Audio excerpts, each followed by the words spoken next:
Hi, hello, నమస్తే. Welcome to sweety Suvarna channel. ఈరోజు వీడియోలో స్టోరీ చెప్పబోతున్నాను. వినాయకుడికి ఒక సమస్య వచ్చిందంట. ఏంటో చూద్దాం రండి. వీడియోలోకి వెళ్ళే ముందు మీరు కనుక నా ఛానల్ని ఫస్ట్ టైం విజిట్ చేస్తున్నట్లయితే please subscribe my channel. Subscribe చేసి పక్కనే ఉన్న బెల్ ఐకాన్ని ప్రెస్ చేయండి. ఒకరోజు ఈశ్వరుని కుమారుడైన వినాయకుడికి ఒక చిన్న సమస్య కలిగింది.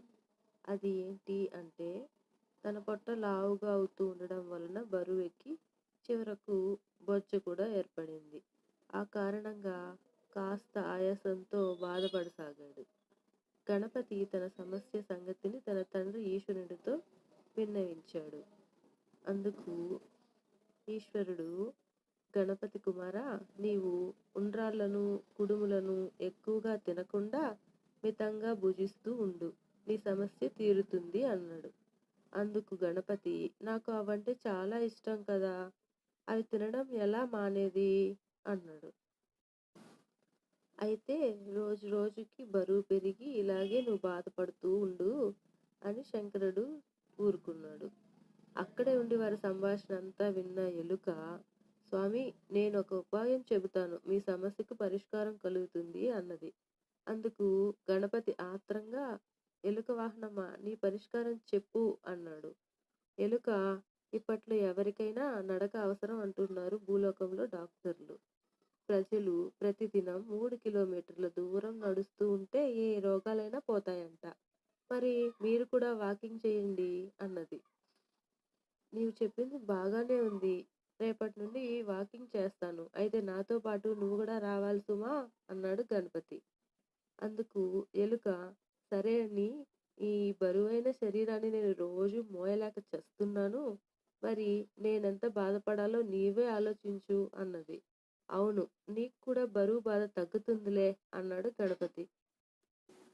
మర్నాడు ఉదయమే ఎలుకను పిలుచుకొని బరువైన బొజ్జను ఊపుకుంటూ వాకింగ్కి వెళ్లారు గణపతి. వెళ్ళాలనుకున్నంత దూరం వెళ్ళి నిలబడ్డారు. బొజ్జ బరువుతో గణపతికి ఆయాసం కలిగింది. ఇక అక్కడే కూర్చుని అటూ ఇటూ చూడసాగాడు. పక్కనే ఒక వాగు నిండుగా నిండింది. చల్లని గాలి వీస్తూ ఉండడంతో ఆహ్లాదకరంగా ఉండడం వల్ల అక్కడే కూర్చొని ఎలుకతో కొద్దిసేపు ముచ్చట్లాడాడు. వాన బాగానే పడినట్టుంది. వాగులు వంకలన్నీ నిండిపోయాయి. చల్లగా గాలి కూడా వస్తుంది. ఇక్కడే కొద్దిసేపు అలసట తీర్చుకొని తిరుగు ప్రయాణం అవుదామని చెప్పి కొద్దిసేపు మాట్లాడుకొని తిరిగి ఇంటికి వెళ్ళారనమాట. అలాగా రోజు వాకింగ్కి వెళ్ళేవాళ్ళు. ఆ విధంగా గణపతి రోజు నడుస్తూ ఉండడం వల్ల గణపతి పొట్ట లావు తగ్గింది, ఆయాసం కూడా తగ్గింది. అలాగే గణపతి చాలా సంతోషించాడనమాట. గణపతి సమస్య తీరిపోయింది కదా.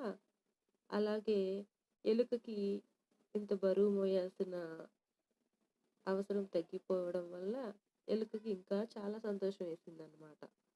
ఈ విధంగా వాకింగ్కి వెళ్ళి వినాయకుడి బొజ్జుని తగ్గించుకొని ఆరోగ్యవంతుడు అవడంతో పాటు ఎలుకకి బరువును మోసే భారాన్ని కూడా తగ్గించాడనమాట.